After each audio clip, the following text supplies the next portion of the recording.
Hello students, class 10 exercise 6.4 question number 7।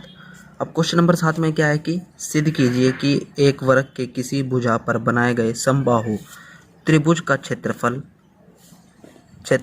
उसी प्रकार वर्ग के एक विकर्ण पर बनाए गए समबाहु त्रिभुज के क्षेत्रफल का आधा होता है।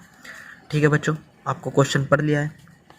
ठीक है बच्चों, जैसे कि इसमें क्या है कि सिद्ध कीजिए कि एक वर्ग है, कोई वर्ग कि किसी भुजा पर बनाए गए समबाहु त्रिभुज के क्षेत्रफल है, जो समबाहु त्रिभुज का क्षेत्रफल है उसी वर्ग के एक विकर्ण पर बनाए गए समबाहु त्रिभुज के क्षेत्रफल का आधा होता है। ठीक है बच्चों, ये क्वेश्चन है हमारा। अब हम इसको करते हैं। ठीक है बच्चों, अब इसमें क्या है कि एक वर्ग है आपके पास क्या है, एक वर्ग है आपके पास। इसका नाम देते हैं ए बी सी डी। ये क्या है, वर्ग। और इसमें क्या है कि एक वर्ग के किसी भुजा पर बनाए गए समबाहु त्रिभुज, कोई सी इस पर बना दो आप समबाहु त्रिभुज क्या होएगा, ऐसे।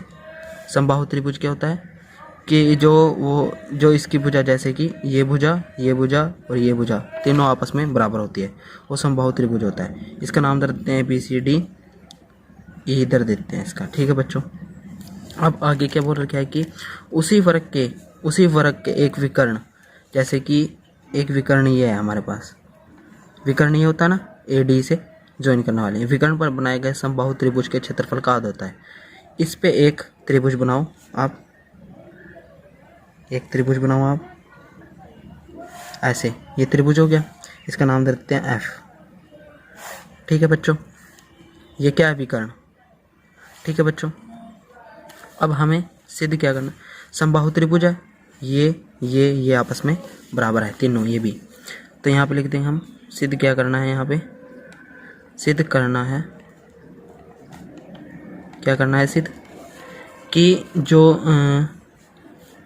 समबाहु त्रिभुज के क्षेत्रफल का आधा होता है। मतलब कि जो ट्रायंगल है ए बी सी, जो ट्रायंगल ए बी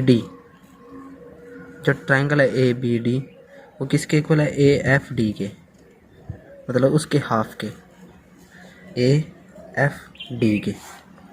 ठीक है बच्चों, जो ए बी डी है वो इसका हाफ है। ठीक है बच्चों, मतलब आधा है क्षेत्रफल उसका, इस ट्रायंगल ए एफ डी का। ठीक है बच्चों, ये हमें सिद्ध करना है। अब आपको क्या पता है, यहाँ लिख सकते हैं आप। यहाँ पे हम लिखेंगे माना वर्ग की भुजा हमने क्या माना, वर्ग की भुजा ए सेंटीमीटर। वर्ग क्या है, ये भुजा, वर्ग का चारों लाइनें आपस में बराबर होती है, तो ये भी है, ये भी सब ए होगी, तो वर्ग की भुजा हमने ए मान ली। अब वर्ग का विकर्ण क्या माना हमने, ए √2। अब ये विकर्ण है तो ए √2 हो गया ये। ठीक है बच्चों, अब समबाहु त्रिभुज है तो ये भी इसकी भुजा और ये भी ए √2 सेम हो जाएंगे, मतलब तीनों। अब आपको पता है समबाहु, तो यहाँ पे लिखते हैं हम जानते हैं, यहाँ पे लिखेंगे आप हम जानते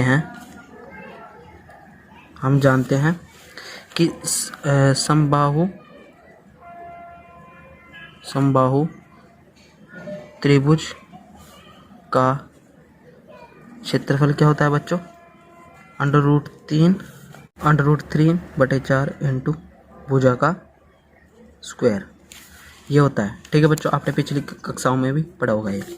तो अब हमें ट्रायंगल ए बी सी लेनी है। ट्रायंगल ए बी सी का क्षेत्रफल क्या होगा बच्चों, √3/4।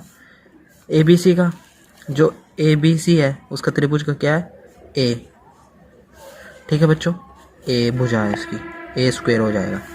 ठीक है बच्चों, और अगला ट्रायंगल ए एफ डी का क्षेत्रफल √3/4, उसका क्या हो जाएगा, भुजा कौन सी हो जाएगी, ए √2 का स्क्वायर। ठीक है बच्चों, ये हो जाएगा। अब इसका क्या होगा, √3/4 इंटू ए स्क्वायर, 2 का स्क्वायर, मतलब 2 अंडर रूट में और 2 ही रह जाएगा। ठीक है बच्चों, ये आ जाएगा एफ डी का मान। इसको समीकरण फर्स्ट मान लो, इसको समीकरण 2 मान लो। तो यहाँ पे लिख देंगे समीकरण 1 एंड 2 से 1 एंड 2 से अब ट्रायंगल ABC का क्षेत्रफल हो जाएगा और ट्रायंगल AFD का क्षेत्रफल हो जाएगा। अब जैसे AR लिखते थे वैसे भी लिख सकते हो, ऐसे भी लिख सकते हो। तो यहाँ पे क्या आएगा, √3/4 गुना A², √3/4 A गुना A²/2। तो √3 ये भी कैंसिल, A² से A² भी कैंसिल। तो यहाँ पे क्या बच गया 1, ऊपर 1, 1/2। तो क्या आ जाएगा, ABC का क्षेत्रफल और यहाँ पे 1 बचा था ना, तो इसको इस साइड भेज देंगे, ट्रायंगल AFD का क्षेत्रफल डिवाइड बाय 2।